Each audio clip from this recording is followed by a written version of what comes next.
ಏನಂದ್ರ ಚೀನಾ ದೇಶದ ಒಬ್ಬ ತತ್ವಜ್ಞಾನಿ ಭಾರತಕ್ಕೆ ಬಂದರು. ಚೀನಾ ದೇಶದ ತತ್ವಜ್ಞಾನಿ ಭಾರತಕ್ಕೆ ಬಂದರು. ಭಾರತ ದೇಶವನ್ನು 6 ತಿಂಗಳ ತಿರುಗಾಡಿ ಸಂಚಾರ ಮಾಡಿದ್ರು. ಸಂಚಾರ ಮಾಡಿದಾಗ ಎಲ್ಲಿ ನೋಡ್ತಾರಲ್ಲಿ ಭಾರತ ದೇಶದ ಮನೆಗಳಿಗೆ ಬಾಗಿಲಿರಲಿಲ್ಲ.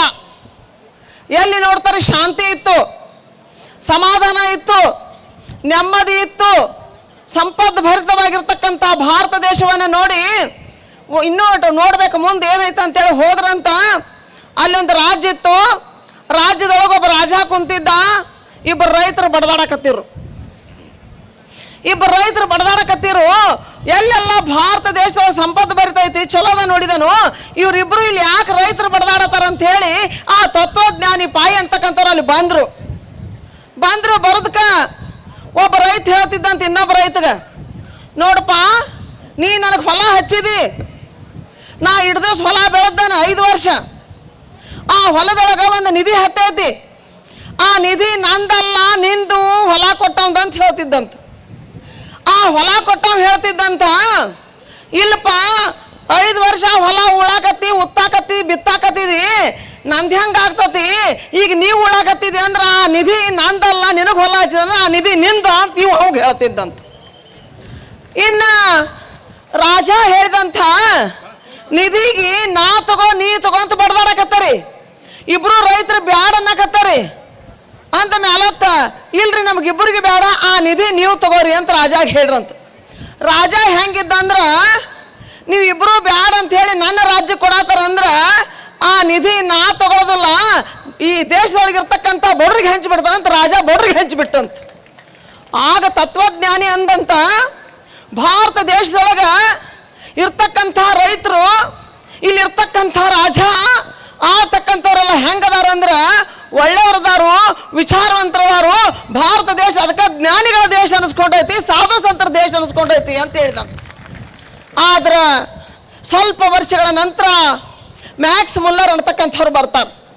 ಬಂದವ್ರು ಏನು ಹೇಳ್ತಾರಂದ್ರ, ಯಾವ ಭಾರತ ದೇಶ ಸಂಪತ್ತು ಭರಿತವಾಗಿತ್ತು, ಯಾವ ಸತ್ಯ ನ್ಯಾಯ ನೀತಿ ಧರ್ಮದಿಂದ ನಡೆದಿತ್ತು ಅಂಥ ಭಾರತ ದೇಶದೊಳಗೆ ಇವತ್ತು ಏನಾಗೈತಂತಂದ್ರ, ಹೆಂಗಾಗೈತಂದ್ರ ಪರಿಸ್ಥಿತಿ ಎಷ್ಟು ಕೆಟ್ಟೈತಂತಂದ್ರ, ಎಲ್ಲಿ ನೋಡ್ತಾರಲ್ಲಿ ಕಲುಷಿತ ಆಗೈತಿ, ಎಲ್ಲಿ ನೋಡ್ತಾರಲ್ಲಿ ಲಂಚ ಭ್ರಷ್ಟಾಚಾರದಿಂದ ತುಂಬಿ ತುಳುಕಾಕತ್ತೈತಿ, ಎಲ್ಲಿ ನೋಡ್ತಾರಲ್ಲಿ ಬಡದಾಟ ನಡೆದತೈತಿ ಅಂತಿರ್ತಕ್ಕಂಥ ಭಾರತ ದೇಶ ಇಂದಿಲ್ಲ ಅಂತ ಹೇಳಿ ನೋವು ಮಾಡ್ಕೊಂಡು ಹೋಗ್ಬಿಟ್ಟಂತ.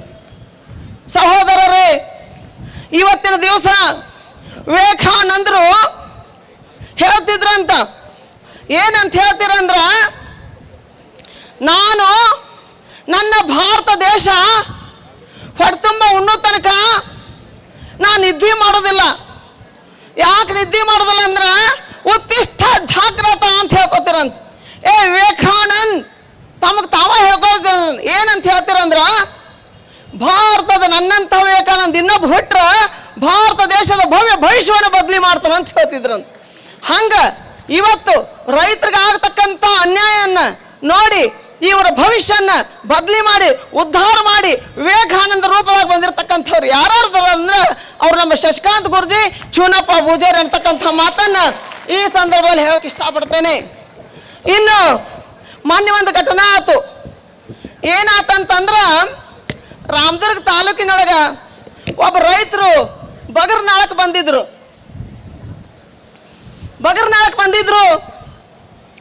ಆ ಕಾರ್ಯಕ್ರಮಕ್ಕೆ ನಾ ಹೋಗಿದ್ನಿ. ಅವ್ರು ಹೇಳ್ರು, ನಾನು ಗುರ್ಲಾಪುರ ಕ್ರಾಸ್ನೊಳಗೆ ಹೋರಾಟ ಮಾಡಿರ್ತಕ್ಕಂಥ ದೊಡ್ಡ ಕಾರ್ಯಕ್ರಮ ಆದ ನಂತರ ನನಗೊಂದು ಶಕ್ತಿ ಬಂದೈತಿ, ಒಂದು ಧೈರ್ಯ ಬಂದೈತಿ. ಏನಂತಂದ್ರ, ಯಾವುದೋ ಫ್ಯಾಕ್ಟ್ರಿಗೆ ನಂಬರ್ ಹಚ್ಚಿ ನಾ ಕಬ್ಬು ಕಳ್ಸಾಕತ್ತಿಲ್ಲ, ನನ್ನ ಹೊಲದೊಳಗೆ ಒಂದು ಆಲೆ ಮನೆ ತಯಾರು ಮಾಡಿದ್ದೇನೆ. ಆಲೆ ಮನೆ ಎಂತಾಳು ಮಾಡಿದಾನಂದ್ರ ಸಾವಯವ ಗೊಬ್ಬರದಿಂದ ಬೆಳೀತಿರ್ತಕ್ಕಂಥ ಕಬ್ಬು ತಯಾರು ಮಾಡಿದ್ದಾನೆ.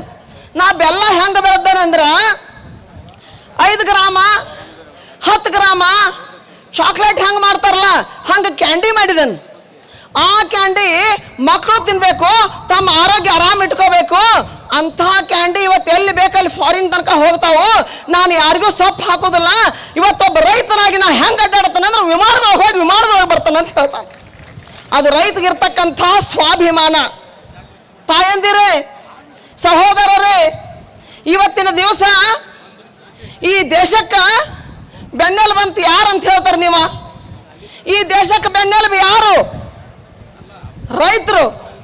ರೈತರಿಗೆ ಬೆನ್ನೆಲುಬು ಯಾರು? ರೈತರಿಗೆ ತ್ರಾಸ ಬಂದಾಗ ಎಲ್ಲ ಹೋರಾಟ ಮಾಡ್ತಕ್ಕಂಥವ್ರು ಯಾರು? ರೈತನಿಗೆ ಬೆನ್ನೆಲುಬು ಯಾರು ಅಂತಂದ್ರ ಶಶಿಕಾಂತ್ ಗುರುಜಿ ಮತ್ತು ಚೀನಪ್ಪ ಪೂಜಾರಿ ಅಂತಕ್ಕಂಥ ಮಾತನ್ನು ಭಾಳ ಹೆಮ್ಮೆಯಿಂದ ಹೇಳೋಕೆ ಇಷ್ಟಪಡ್ತೇನೆ. ಇವತ್ತಿನ ದಿವಸ ರೈತ ಮಳೆ ಆಗಲಿಲ್ಲ ಅಂದ್ರ, ಬೆಳೆ ಬರಲಿಲ್ಲ ಅಂದ್ರ ಬೀಜ ಹಾಕ್ತಾನ, ಸಾಲ ಮಾಡ್ತಾನ, ಉತ್ತಾನ, ಬಿತ್ತಾನ. ಇವತ್ತು ಬಿಸಿಲಾಗನು ಒಂದು ಏನಾರ ಮಳೆಗೆ ಹೊಡೆದು ಒಂದು ಕಾಳು ಬೆಳೆ ಬರ್ತದೆ ಅಂತಂದ್ರ ಆ ನಮ್ಮ ರೈತನ ಬೆವರ ಹನಿಯಿಂದ ಬಂದಿರ್ತದೆ ಅಂತಕ್ಕಂಥ ಮಾತನ್ನು ನಾವು ತಿಳ್ಕೋಬೇಕು.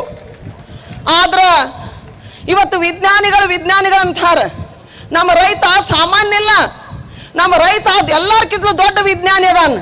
ಹೆಂಗ ರೈತ ದೊಡ್ಡ ವಿಜ್ಞಾನಿ ಅದಾನ ಅಂದ್ರೆ ಯಾವ ಭೂಮಿಗೆ ಯಾವ ಬೀಜ ಹಾಕಬೇಕು, ಯಾವ ಬೆಳೆ ತೆಗಿಬೇಕು, ಯಾವ ಬೆಳೆ ತೆಗೆದ್ರಿಂದ ನಮ್ಮ ಜನರು ಬದುಕ್ತಾರಂತ ಹೇಳಿ ದೇಶಕ್ಕಾಗಿ ದುಡಿತಕ್ಕಂಥ ಮೊಟ್ಟ ಮೊದಲ ವ್ಯಕ್ತಿ ಯಾರು ಅದಾರ ಅಂದ್ರೆ ಅವ್ರು ನಮ್ಮ ರೈತ ಸಹೋದರ ಅಂತಕ್ಕಂಥ ಮಾತನ್ನ ಭಾಳ ಹೆಮ್ಮೆಯಿಂದ ಹೇಳೋಕೆ ಇಷ್ಟಪಡ್ತೇನೆ. ಆದ್ರೆ ಒಂದು ಖೇದದ ಸಂಗತಿ, ಒಬ್ಬ ನಮ್ಮ ರೈತ ದುಡದ ಜನರ ಮೈಯಾಗ ರಕ್ತ ಆಗಲಿ, ಅವ್ರ ಶಕ್ತಿ ಬರಲ್ಲ ಅಂತ ಹೇಳಿ ಎಲ್ಲ ನಮೂನಿ ಬೆಳಿತಾನ, ಎಲ್ಲ ನಮೂನಿ ತರಕಾರಿ ಬೆಳೆಸ್ತಾನ. ಆದ್ರ ಅವಾಗ ಆರಾಮಿಲ್ಲ ಅಂತೇಳಿ ಡಾಕ್ಟರ್ ಅಂತೇಳಿ ಹೋಗ್ತಾನ. ಡಾಕ್ಟರ್ ಅಂತೇಳಿ ಹೋದಾಗ ಆ ಡಾಕ್ಟರ್ ಅಂತೇಳಿ ಹೊರಗಿರ್ತಕ್ಕಂಥ ಒಬ್ಬ ಕೇಸ್ ಪೇಪರ್ ಮಾಡವ 500 ರೂಪಾಯಿ ಕೊಡ್ರಿ ಅಂತ ಹೇಳ್ತಾನೆ. ಆ 500 ರೂಪಾಯಿ ತೊಗೊಂಡು ಒಳಗೆ ಹೋಗಿದ್ರಾಗ ಡಾಕ್ಟರ್ ಕೇಳ್ತಾನು, ರಕ್ತ ತಪಾಸ್ ಮಾಡಿಸ್ಕೊಂಡೇನ್ರಿ ಅಂತ ಕೇಳ್ತಾನೆ. ಆದ್ರೆ ಎಷ್ಟು ಕೊಡ್ಬೇಕಂತ ಕೇಳಿದಾಗ 2000 ರೂಪಾಯಿ ಕೊಡ್ರಿ ಅಂತ ಹೇಳ್ತಾನೆ. ಯಾಕಂದ್ರೆ ನಿಮ್ಮ ಮೈಯಾಗ ರಕ್ತ ಇಲ್ಲ, ನೀವು ರಕ್ತ ಮಾಡ್ಕೋಬೇಕಾದ್ರೆ 2000 ರೂಪಾಯಿ ಕೊಡ್ರಿ ಚೆಕ್ ಮಾಡಕ್ಕಂತ ಹೇಳ್ತಾನೆ. ಆದ್ರೆ ಅದ ರೈತ ಯಾರಿಗಾಗಿ ತನ್ನ ರಕ್ತವನ್ನು ಭೂಮಿಗೆ ಬಸದ ತೋರಿಸ್ಕೊಳಕ್ ಹೋಗ್ಬೇಕು 2500 ರೂಪಾಯಿ ಸಾಲ ಮಾಡ್ಕೊಂಡು ಹೋಗ್ತಾನೋ ಅಂಥ ರೈತ ಮೆಂತೆ ಪಲ್ಯ ತಂದು ದೊಡ್ಡ ಪೇಟೆಗೆ ಇಟ್ಟಾಗ ಅದ ದೊಡ್ಡವ್ರು ಹೋಗಿ ಏನು ಮಾಡ್ತಾರ ಅಂದ್ರೆ ಮೆಂತೆ ಪಲ್ಯ ಹೆಂಗೆ ಸಿವುಡ ಅಂತ ಕೇಳ್ತಾರೆ. 10 ರೂಪಾಯಿಗೆ ಸಿವುಡ ಅಂತ ಹೇಳ್ತಾರೆ. 10 ರೂಪಾಯಿಗೆ ಸಿವುಡ ಅಂದಾಗ ಈ ಜನ ಕೇಳ್ತಾರೋ 10 ರೂಪಾಯಿಗೆ ಸಿವುಡ ಆದ್ರೆ ಭಾಳ ತುಟ್ಟಿ ಆಗ್ತತಿ, 20 ರೂಪಾಯಿ ಮಾಡ್ರೆ ಭಾಳ ಕೊಡ್ಬೇಕಾಗ್ತತಿ, ಅದಕ್ಕೆ ನಿನಗೆ 5 ರೂಪಾಯಿ ಲಾಸ್ ಆಗೋಲ್ತಾಕ 15 ರೂಪಾಯಿಗೆ 2 ಸಿವುಡ ಮಾಡಿಕೊಡಂತ ಈ ಜನ ಕೇಳ್ತಾರೆ. ಆದ್ರೆ ಆ ರೈತನನ್ನ 5 ರೂಪಾಯಿ ನಾವು ಕಡಿಮೆ ಮಾಡೋದ್ರಿಂದ ಇವತ್ತು ಈ ಪರಿಸ್ಥಿತಿ ಏನಾಗೈತೆ ಅಂತಂದ್ರೆ ಆ ರೈತನ ಮೈಯನ್ನ ರಕ್ತ ಬಸದ ನಾವೆಲ್ಲ ಊಟ ಮಾಡ್ತೇವೆ ಅನ್ನೋದು ನಮ್ಗೆ ಯಾರಿಗೂ ಖಬರಿಲ್ಲ. ಅದಕ್ಕೆ ತಾಯಂದಿರೇ, ನಾನು ಒಂದು ಮಾತನ್ನು ಹೇಳಕ್ ಇಷ್ಟಪಡ್ತೇನೆ. ಏನಪ್ಪ ಅಂತಂದ್ರೆ ಶೂರ ಮಹಿಳೆ ಬೆಳಗೋಡಿ ಮಲ್ಲಮ್ಮ ಬೆಳೆದಿರ್ತಕ್ಕಂಥ ನಾಡು, ಕಿತ್ತೂರು ಚೆನ್ನಮ್ಮ ಝಾನ್ಸಿ ರಾಣಿ ಹುಟ್ಟಿರ್ತಕ್ಕಂಥ ನಾಡಿನೊಳಗೆ ನಾವು ನೀವೆಲ್ಲ ಹುಟ್ಟಿದೆವು.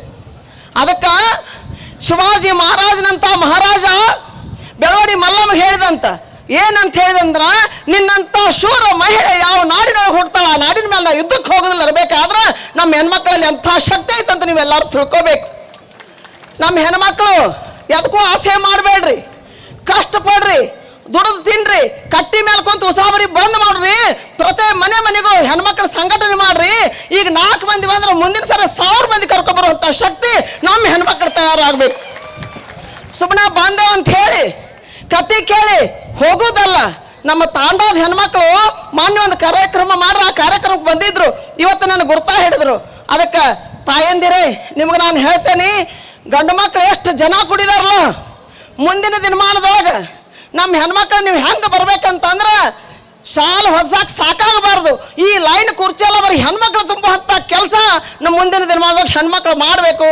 ನೀವೆಲ್ಲ ಶೂರ ಮಹಿಳೆಯರಾಗಬೇಕು, ಧೀರರಾಗಬೇಕು, ಸತ್ಯ ನ್ಯಾಯ ಧರ್ಮದಿಂದ ನಡಿಬೇಕಂತಕ್ಕಂಥ ಮಾತನ್ನು ಈ ಸಂದರ್ಭದಲ್ಲಿ ಹೇಳಿ, 1000 ವರ್ಷ ಗತಿಸಿದ್ರು ಅಚ್ಚಳಿದ ನಿಂತ ಗೊಮ್ಮಟೇಶ್ವರ, ಮೂರ್ತಿಯನ್ನು ಕೆತ್ತಿಸಿದ ಚಾವುಂಡರಾಯ, ಸಕಲ ಜನರಿಗೆ ಲೇಸನೆ ವಹಿಸಿದ ಭಕ್ತಿ ಭಾಂಡಾರಿ ಬಸವಣ್ಣ, ರಾಜ್ಯ ವಿರೂಪಾಕ್ಷ ದೇವಣದೆಂದು ತಿಳಿಸಿಕೊಟ್ಟ ವಿದ್ಯಾರಣ್ಯ ಸ್ವಾಮಿ, ಬ್ರಿಟಿಷರ ವಿಶ್ವಾಸಕ್ಕೂ ದೇಶೀಯ ರಾಜರ ಪ್ರೀತಿಗೂ ಕಾರಣವಾದ ಪೂರ್ಣಯ್ಯ, ಮಾದರಿಯ ಮೈಸೂರು ರಾಜ್ಯ ಕಟ್ಟಿದ ವಿಶ್ವೇಶ್ವರನಂತೆ ಶಾಶ್ವತ ಕಾರ್ಯ ಮಾಡಿ ಅಂತ ಹೇಳ್ತಾರೋ ಅಂತ ಶಾಶ್ವತ ಕಾರ್ಯ ಮಾಡಿ, ಯದಾ ಯದಾ ಹಿ ಧರ್ಮಶ್ಚ ಗ್ಲಾನಿರ್ಭವತಿ ಭಾರತ ಅಭ್ಯುತ್ಥಾನಮಧರ್ಮಶ್ಚ ತದಾತ್ಮನಾಂ ಸೃಜಾಮ್ಯಹಂ ಪರಿತ್ರಾಣಾಯ ಸಾಧುನಾಂ ವಿನಾಶಾಯ ಚ ದುಷ್ಕೃತಾಂ ಧರ್ಮ ಸಂಸ್ಥಾಪನಾರ್ಥಾಯ ಸಂಭವಾಮಿ ಯುಗೆ ಯುಗೆ.